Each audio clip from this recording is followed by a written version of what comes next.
नगर में थोड़ी देर में उमर कैबिनेट की बैठक होने वाली है। बैठक के लिए कई अहम फैसले लिए जाएंगे और विधानसभा सत्र से पहले यह अहम बैठक होगी। 23 अक्टूबर से जम्मू कश्मीर विधानसभा सत्र का आगाज होना है। तो आपको बता दें कि श्रीनगर में थोड़ी ही देर में उमर कैबिनेट की बैठक होगी। बैठक में कई अहम फैसले लिए जाएंगे और इसी के साथ विधानसभा सत्र से पहले ये अहम बैठक होगी। 23 अक्टूबर से जम्मू कश्मीर में विधानसभा सत्र का आगाज होने वाला है।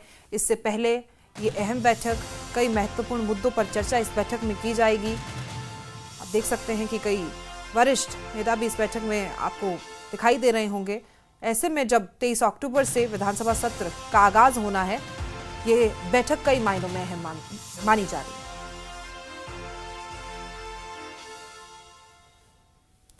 तो उमर सरकार की बैठक होनी है, विधानसभा सत्र शुरू होना है। बहुत लंबे अंतराल के बाद इंतजार था और ऐसे में मांग की जा रही कई महत्वपूर्ण मुद्दे इस सत्र में भी उठाए जाएंगे और किस मुद्दे पर किस तरीके से बात करनी है, क्या टैकल करना है, क्या जवाब दाखिल करने होंगे। इस बैठक में हर उस मुद्दे पर चर्चा की गई है। 23 अक्टूबर से जम्मू कश्मीर में विधानसभा सत्र का आगाज होगा और उससे पहले उमर सरकार की ये बैठक कई मायनों में अहम है। सबसे ज्यादा जो मुद्दा उठने वाला है वो स्टेटहुड है। उसको लेकर जवाब मांगा जाएगा विपक्ष के तरफ से और ऐसे में उमर सरकार की तैयारियां तेज हैं। सभी से सलाह ली जा रही है, मशवरा किया जा रहा है और बैठक में इसके अलावा भी जो वादे जो मैनिफेस्टो में दिए गए थे उमर सरकार की तरफ से, उन सब मुद्दों पर चर्चा की जाएगी। इसी के साथ ही आगे जो आपदा आई थी, भविष्य में इस तरह की तस्वीरें सामने ना आए जम्मू कश्मीर से, उस पर भी इस बैठक में चर्चा की जाएगी। श्रीनगर में थोड़ी ही देर में ये कैबिनेट की बैठक होगी और कई अहम फैसले इस बैठक में लिए जाएंगे। विधानसभा सत्र से पहले कई मायनों में यह बैठक अहम मानी जा रही है। एक बार फिर से आप लोगों को बता दें कि 23 अक्टूबर से जम्मू कश्मीर विधानसभा सत्र का आगाज होना है और उससे पहले यह बैठक काफी अहम है।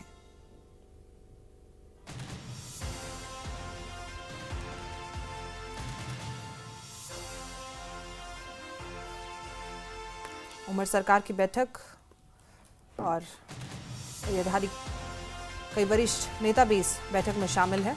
क्या जवाब दाखिल करना है, इस पर विस्तार से इस बैठक में चर्चा की जाएगी और क्या कुछ नतीजे निकल कर आते हैं, क्या कुछ बैठक में बातचीत होगी, उस पर नजर हमारी लगातार बनी हुई है। श्रीनगर में यह अहम बैठक होगी, थोड़ी ही देर में यह बैठक शुरू हो जाएगी। सीएम उमर अब्दुल्ला के साथ लोगों को मौजूद होना है इस बैठक में। लोगों के बैठक में पहुंचने का सिलसिला जारी है। तो आपको बता दें कि बैठक ये शुरू हो चुकी है। श्रीनगर में बैठक शुरू हो चुकी है और अब विस्तार से कई अहम मुद्दों पर इस बैठक में चर्चा की जाएगी। कई अहम फैसले इस बैठक में लिए जाएंगे। विधानसभा सत्र से पहले ये बैठक काफी अहम मानी जा रही है। 23 अक्टूबर से बताया जा रहा है कि जम्मू कश्मीर में विधानसभा सत्र का आगाज होगा और उससे पहले मुख्यमंत्री की ये बैठक है। थोड़ा ही वक्त बचा है विधानसभा सत्र शुरू होने में। विपक्ष इंतजार कर रहा है, कई मुद्दों पर जवाब लेना है उमर सरकार से। कई दिनों से खबरें सामने आ रही हैं कि 1 साल हो गया है पूरा उमर सरकार को। ऐसे में जो वायदे उनकी तरफ से किए गए थे वो पूरे नहीं हुए, लेकिन इसके अलावा भी कई मुद्दे हैं जिन पर चर्चा की जाएगी। मुदस्सर कादरी हमारे सहयोगी इस खबर पर ज्यादा जानकारी के साथ हमारे साथ मौजूद है। मुदस्सर, क्या क्या मुद्दे हो सकते हैं और क्या नतीजा निकल कर आ सकता है इस बैठक से?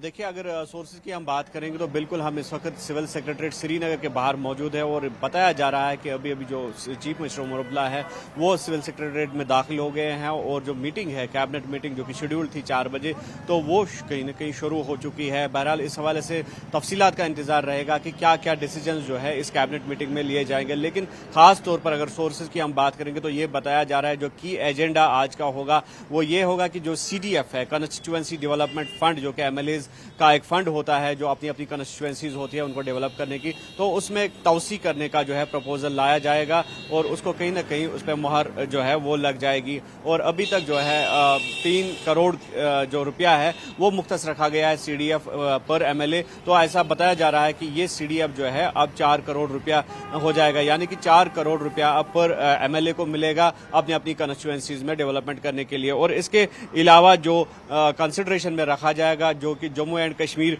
जो शॉप्स एंड एस्टैब्लिशमेंट बिल है 2024 की, तो उस पर भी नजरसानी की जाएगी, उस पर बहस हो जाएगी। और अगर जो Jammu Kashmir goods and services act की हम बात करेंगे 2017, तो उसमें भी तरामीम लाने की यानी कि अमेंडमेंट्स लाने की जो है वो बात की जाएगी। और इसके अलावा जो टाउन प्लान मैनेजमेंट है, reorganisation of town plan management, तो वो भी एक एजेंडा हो सकता है आज की मीटिंग का।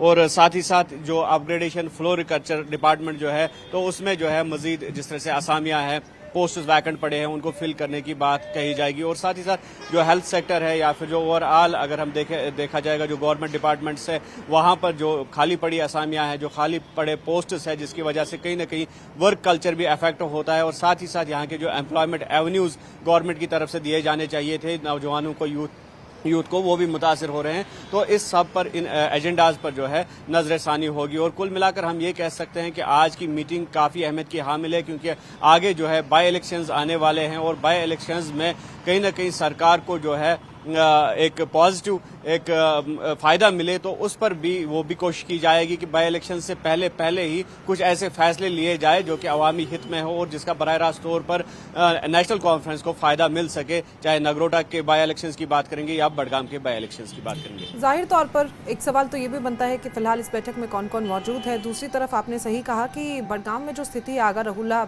नाराज हैं, मतभेद सामने आ रहे हैं, उसको लेकर भी चर्चा की जाएगी, क्योंकि अगर ऐसा नहीं होता तो बहुत सेटबैक लगने की उम्मीद है बडगाम सीट से।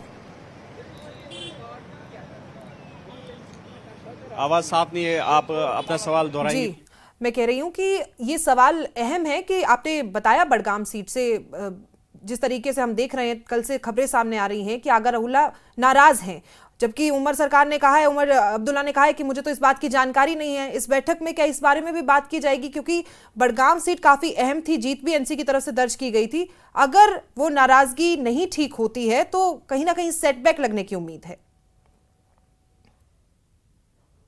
क्योंकि जिस तरह से हमने पहले भी कहा कि जो सईद आगा रुहुल्ला है, तो उनकी एक पार्टी के अलावा जो अपनी एक साख्त है अपने इलाके में, तो उसको जो है रूल आउट नहीं किया जा सकता है। और अगर वो नाराज रहते हैं पार्टी कैडर से या नेशनल कॉन्फ्रेंस की क़यादत से नाराज रहते हैं, तो उसका बराह रास्त तौर पर जो असर है वो बाई इलेक्शन पे पड़ेगा। और हालांकि जिस तरह से क्लेम कर रही है नेशनल कॉन्फ्रेंस की जो बडगाम की सीट है वो नेशनल कॉन्फ्रेंस की ही है, क्योंकि उमर अब्दुल्ला वहां से लड़े थे और कामयाबी से वहां पे जो है नेशनल कॉन्फ्रेंस को हमकिनार कराया था। लेकिन उसके बाद उन्होंने बडगाम सीट को छोड़ के ऑप्ट किया गांधरबल सीट को, क्योंकि 2 जगह उन्होंने इलेक्शन लड़ा था और उसके बाद ये सीट वैकेंट हो गई। और कहीं ना कहीं नेशनल कॉन्फ्रेंस के लिए अब चैलेंजिंग सिचुएशन है, क्योंकि नेशनल कॉन्फ्रेंस लगातार इस सीट को क्लेम कर रही है। और ऐसे में अगर जो आगा रुहुल्ला महदी जो है नाराज रहते हैं पार्टी से, तो यकीनी तौर पर उसका फायदा जो है पॉलिटिकल अपोनेंट्स को मिलेगा। चाहे पीडीपी की बात करेंगे या अपनी पार्टी कह रही है कि वहां से कैंडिडेट उठाएंगे, या फिर जो मुंतजिर मोहिदीन वहां पे बतौर आजाद उम्मीदवार